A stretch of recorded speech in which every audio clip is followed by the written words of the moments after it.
এবং আব্দুল আওয়াল মিন্টু মতো যারা আছেন, আপনাদের মতো যারা আছেন, যারা হচ্ছেন এলিট ব্রিড, আপনারা কোন মুখে আমাদেরকে ব্লাডি সিটিজেন বলে কোন মুখে আবার হচ্ছে গরিবদের কাছে ভোট চাইতে যাবেন? আপনারা নির্বাচনের আগে ইস্ত্রি করা পাঞ্জাবি আর বড় টুপি পরে একদম ইরি খেতে নেমে যান। এই মানুষ এই হিপোক্রেসি এখন এগুলা বুঝে।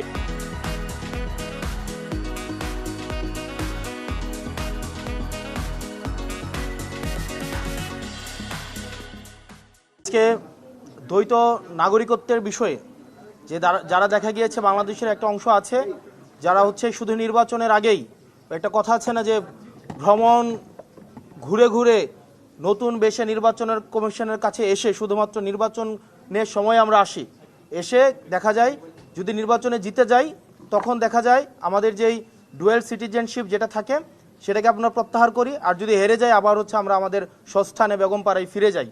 এই প্রবণতাটা কিন্তু আমাদের অনেকের মধ্যেই আছে। ঠিক এই দ্বৈত নাগরিকত্বের বিষয়ে এই কমিশনের সামনে যত লয়ার্স ছিলেন, আমাদের বিজ্ঞ আইনজীবীরা সবাই নিজেদের মধ্যে আলোচনা করছিলেন, কমিশনে সাবমিশন রাখছিলেন, সবাই একটা একাডেমিক সুন্দর ডিসকাশন করছিলেন। প্রত্যেকটা আইনজীবী তারা তাদের মতামত দিচ্ছিলেন এবং কমিশন সেগুলিকে গ্রহণ করছিলেন। অত্যন্ত দুঃখজনক বিষয় হচ্ছে কমিশন এবং প্রত্যেকটা আইনজীবী যখন একটা অত্যন্ত একাডেমিক পরিবেশে তাদের সাবমিশনগুলো রাখছিলেন, ঠিক সেই সময়ে আলোচনা শেষে আব্দুল আওয়াল মিন্টু এক আইনজীবীর কাছে তেরে আসেন, জহিরুল ইসলাম মুসার দিকে তেরে আসেন, তেরে উনাকে ব্লাডি সিটিজেন হিসেবে উনাকে বলেন যে উনি একটা ব্লাডি সিটিজেন এবং উনি হচ্ছেন এলিট ব্রিড।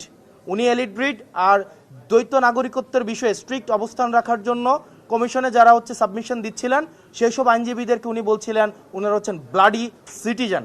তো সেই জায়গাটিতে আমরা প্রতিবাদ করি। দেখা যায় সেখানে আব্দুল আওয়াল মিন্টু আইনজীবীদের উপরে তেরে আসেন, ভার্বালি অ্যাবিউজ করেন এবং দেখা যায় তাদেরকে বিভিন্ন গালাগালি করেন। আমি সেটিতে প্রতিবাদ করি এবং প্রতিবাদকালীন আব্দুল আওয়াল মিন্টু সাহেবের ছেলে জনাব তাবিত আওয়াল উনি ওনার বাবাকে কমিশন থেকে নিয়ে যান এবং এই বিষয়টি নিয়ে আমরা হচ্ছে কমিশনের দৃষ্টি আকর্ষণ করি যে কমিশনের ভিতরে দেখা যায় কিছু কিছু প্রার্থী আছে এভাবে আইনজীবীদের বিরুদ্ধে তেরে আসে, আবার কিছু কিছু প্রার্থী আছে যারা কমিশনের বাইরে অন্য প্রার্থীদেরকে পিটাতে থাকে। এখন কমিশনের সামনে যদি এই ধরনের অবস্থা চলতে থাকে, কমিশনের ভিতরে যদি এই অবস্থা চলতে থাকে, যারা নির্বাচন করে তাদের নিরাপত্তার আসলে কি হবে? আর যারা এলিটিজমের দেখাইতে চায় 24-এ আমাদের এই 5ই আগস্টের পরে যারা এলিটিসিজম মারাইতে আসে আমাদের দেশে, এই রাজনৈতিক এলিটিসিজম তারা যেন ঘরে রেখে তারা যেন জনগণের সামনে আসে। আপনি জনগণকে ব্লাডি সিটিজেন বলবেন, আবার ভোটের জন্য এই ব্লাডি সিটিজেনের কাছে যাবেন, এই ধরনের দ্বিচারিতা আমরা জনগণ সহ্য করব না। সকল ধরনের পলিটিক্যাল এলিটিসিজম 5ই এই আগস্টের পরে আমাদের 24 পরবর্তী বাংলাদেশে এই পলিটিক্যাল এলিটিসিজমের বিরুদ্ধে আমাদের এই লড়াইটা ছিল। সুতরাং আব্দুল আওয়াল মিন্টুদের মতো যারা বিদেশে টাকা পাচার করে, যারা বিদেশে থাকে এবং যারা হচ্ছে মেনটেইন করে, অর্থাৎ আওয়ামী লীগের সাথে আত্মীয়তা করে বিভিন্ন বিজনেস করে, স্বরাষ্ট্র মন্ত্রণালয়ে নিজের এই পরিবারের বিভিন্ন বিজনেস টিকায় রাখে, শেখ রাহানার সাথে যারা বিজনেস করে, এই তাদের পলিটিক্যাল এলিটিসিজম যখন মারাইতে আসবে, আমাদের এই সিভিলিয়ানদেরকে যখন বলবে আমরা হচ্ছি ব্লাডি সিটিজেন, সেটা হচ্ছে প্রত্যেকটা নাগরিককে, প্রত্যেকটা যারা ভোটার রয়েছে তাদের প্রত্যেকের মানহানি করে।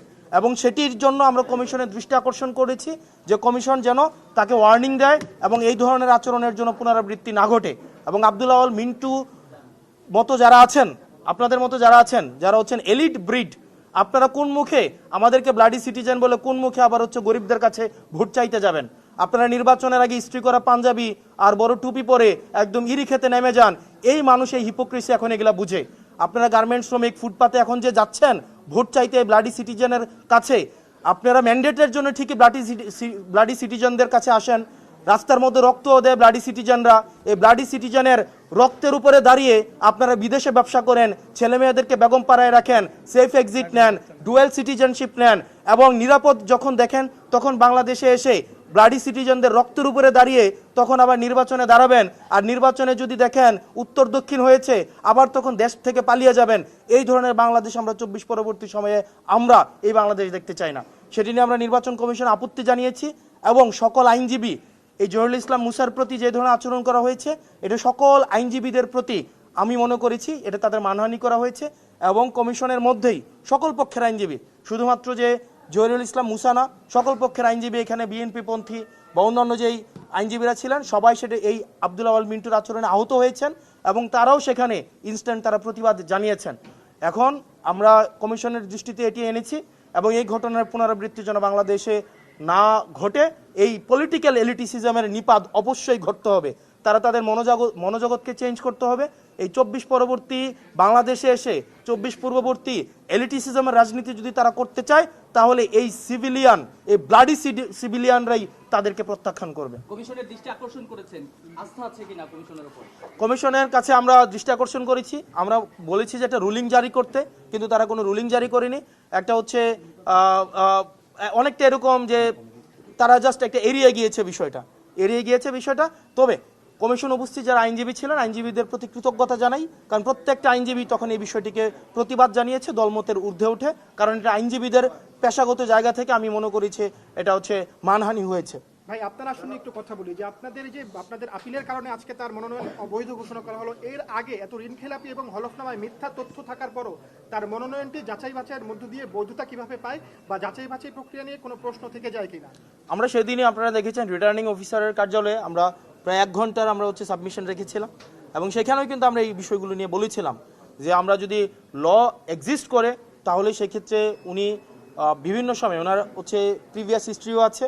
উনি 2008-এও একই ঘটনা করার চেষ্টা করেছিলেন, 2018-তো একই ঘটনা করার চেষ্টা করেছিলেন, 24-এর ইলেকশনেও উনি যেটা 7ই জানুয়ারির যে আমিডামি নির্বাচন হয়েছে সেখানেও উনি প্রার্থী হওয়ার মনোবাসনা করেছিলেন, সেজন্য ওনার বাড়ি বিক্রি করে কিছু টাকা উনি পরিশোধ করেছিলেন। আবার অর্থাৎ নির্বাচনের যখন সিজন আসে, নির্বাচনের সিজন আসলে ওনার যেই মনে হয় যে ওনার কিছু টাকা দিতে হবে বা হচ্ছে কোর্টকে ম্যানেজ করার, এই বিষয়গুলো হচ্ছে আমরা তখনই এনেছিলাম, কিন্তু তখন আমলে নেইনি, যেটি আবার হচ্ছে আমরা নির্বাচন কমিশনে এসেছি।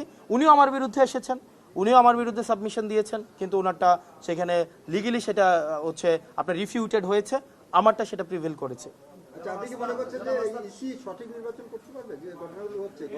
আপনার আমি আমরা বারবার বলেছি যে এইভাবে অন্য দলের প্রার্থীদেরকে যেভাবে হয়রানি করা হচ্ছে, অপদস্থ করা হচ্ছে, স্বয়ং ইলেকশন কমিশনের সামনেই হচ্ছে মারা হয়েছে। আমরা ঢাকা ইউনিভার্সিটিতে দেখতাম, ঢাকা ইউনিভার্সিটিতে হলগুলোতে নির্যাতন করা হয়।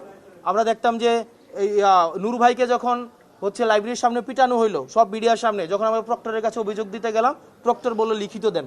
ঠিক একইভাবে আমরা যখন নির্বাচন কমিশনের হচ্ছে দৃষ্টি আকর্ষণ করলাম যে আমাদের একজন প্রার্থীকে এভাবে নির্মমভাবে মধ্যযুগীয় কায়দায় যেভাবে কমিশনের সামনে পিটানো হয়েছে, যার যার এলাকায় যেভাবে ত্রাসের রাজত্ব সৃষ্টি করা হয়েছে, ঠিক একইভাবে অন্য প্রার্থীদের আপনারা কিভাবে নিরাপত্তা নিশ্চিত